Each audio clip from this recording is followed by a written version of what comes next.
Welcome to Groove, Sing, and All the Things. Today we're going to talk about 3 benefits of a singer or singers who can accompany themselves. If we haven't met yet, I'm Amy Hailstone from Amy Hailstone Studios. I'm a guitar teacher, a vocal and performance coach, and a performer myself. I have been teaching guitar for over 30 years. I've been a vocal and performance coach for nearly a decade. So let's talk about these benefits if you decide to jump in and learn an instrument. Usually for singers, it's guitar or piano, but it doesn't matter. It could be ukulele, whatever you choose. Of course, there are plenty of amazing singers who do not play an instrument or who have no desire to play an instrument, and that's totally fine. And if that's you and you're just listening to this to kind of see if maybe that's something you want to pursue, totally fine. Kudos for being open to something new. But today I'm just going to point out some of those benefits, 3 in particular, of singers who can accompany themselves. So let's jump in and talk about them.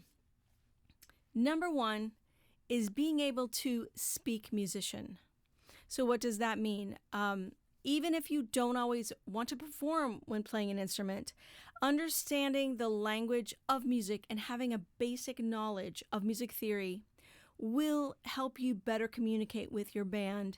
Whether you are on a stage or in the studio, you really need to be able to articulate what you want from them.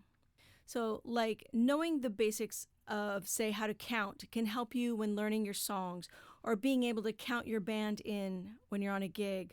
And knowing exactly what tempo you want your song, being able to find the best key for you is also an invaluable skill. As a guitarist, I can remember a few situations of singers just not being able to communicate with their band. The singers who had the ability to communicate with us in terms of keys, feel, ability to count us in, had a much more confident vibe about them. And this is what I hope for you, if it's something that you want. Also, you might find you really love playing an instrument and you want to go deeper. Maybe you'll start writing songs or incorporate your playing into your sets, maybe even for just a couple of songs. It just adds variety to your show. Just being able to communicate, having a working understanding of, music theory and kind of how music is put together and communicate what you want to your band will prove very valuable to you in your career as a singer. Number 2 is ear training. So ear training is an important part of learning music in general. If you're a singer who doesn't want to play an instrument, you should still do some ear training. And there's some apps you can get. There's probably a ton of apps you can get. Okay, so some of the apps I have used in the past, it's called My Ear Training, Good Ear, and Better Ears. Go to the App Store. I'm sure there's tons. Like I said, I'll put links to these in the actual blog post of this episode and also in the show notes. You could take a full-on course of ear training, which would be really beneficial. But familiarizing yourself with intervals and how to hear them will pay dividends for you. Being able to hear intervals will help you overall as a singer, especially when you're learning your melodies.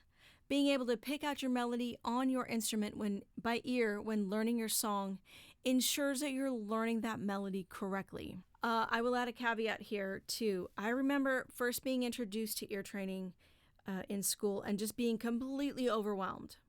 It can feel outrageously difficult. Stay with it, keep working, and you will be able to understand things and hear things more. Also, part of ear training is being able to hear when the chords change, being able to sing your scales, your arpeggios. The list goes on. I'm not here to talk all about ear training, but just to point out that part of learning an instrument, you kind of incorporate the learning of the intervals, and the ear training happens. With the chord changes and stuff, that sort of happens automatically. So another big benefit is, and this is number 3, this is independence. So having the skill to accompany yourself allows you to perform kind of whenever and wherever you want. You have possibilities in terms of time and location. Relying on a backing musician can restrict your chances to perform, especially at first, the beginning part of your singing career. Coordinating rehearsal times and securing gigs and getting everyone scheduled together is challenging when depending on others. It's very satisfying after you've learned to accompany yourself, if you can play with a band. That's a different set of skills, and that will be amazing as well. I'm not discouraging you to ever play in a band. Please make that a goal, because that is a totally different experience. Yeah, so when you have that option, it affords you much more freedom in your choice of gigs as well. For example, if you want to play at your local coffee shop every Tuesday night at 6 o'clock for 30 minutes, and you get that gig, and maybe you have a friend that's playing with you, and sometimes they can't make it every time, you can still play your gig.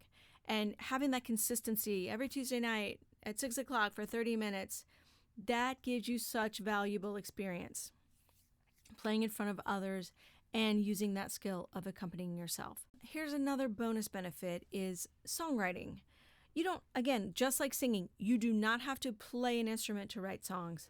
However, I would say it is easier if you do play an instrument and you want to write songs.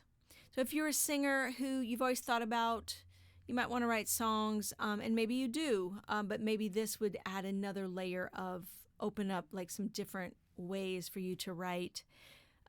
Understanding how to put chords and melodies together, choose your key, your tempo, etc., might be another avenue for you to look into. So, how do we get started?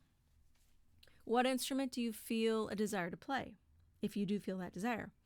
Most singers prefer to learn the piano or the guitar, but this is not absolutely necessary. You can choose what instrument you're drawn to. There are advantages to choosing one of these as well, though. I personally learned to play the piano first, and I quickly knew I wanted to be a guitar player. But understanding the piano is an excellent foundation to build your musicianship on. And learning the musical alphabet and how the notes are naturally laid out on the piano will help you more easily understand all of the other instruments you choose to play. So if you've made it this far with me, I want to thank you. There's a little bit more to go in the episode, but I do want to offer you a gift for spending time with me today. I've got a special video, an exclusive video for the singers and the guitar players, especially new guitar players. For the singers, I want to offer you an exclusive video of 3 secrets and exercises, how to release tension and find more freedom in your singing.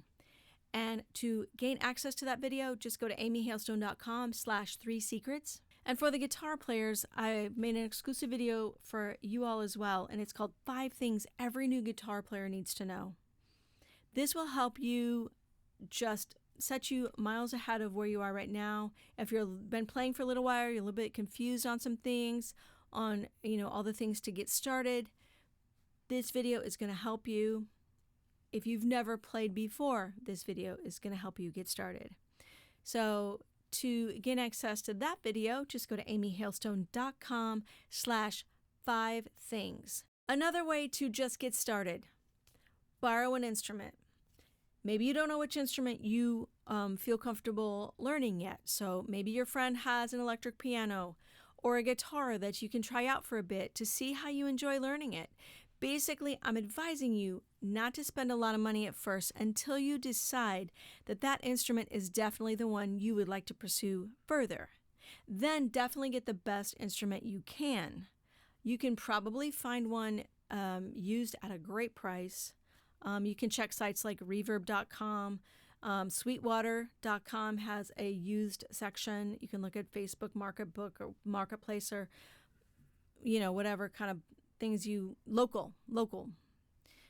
So after you've chosen your instrument, seek out a teacher in your area or do some learning online. You can get a teacher online too.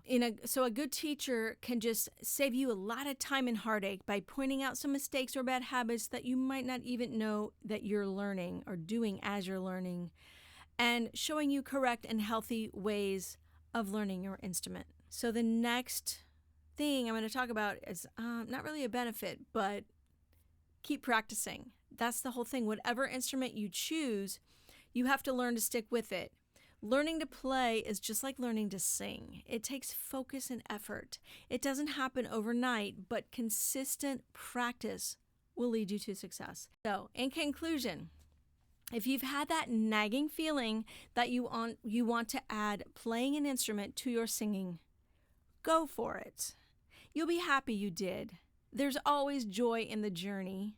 I know that sounds corny, but again, it's so true. If you're watching on YouTube, comment below. Tell us what instrument you would like to play. Leave me a comment if you go to the actual blog post for this. I would absolutely love to hear from you. You can comment on YouTube any questions you might have for future episodes of this show, like anything you're working on, or issues you might be having in your guitar playing, or your singing, or your performing, or your songwriting.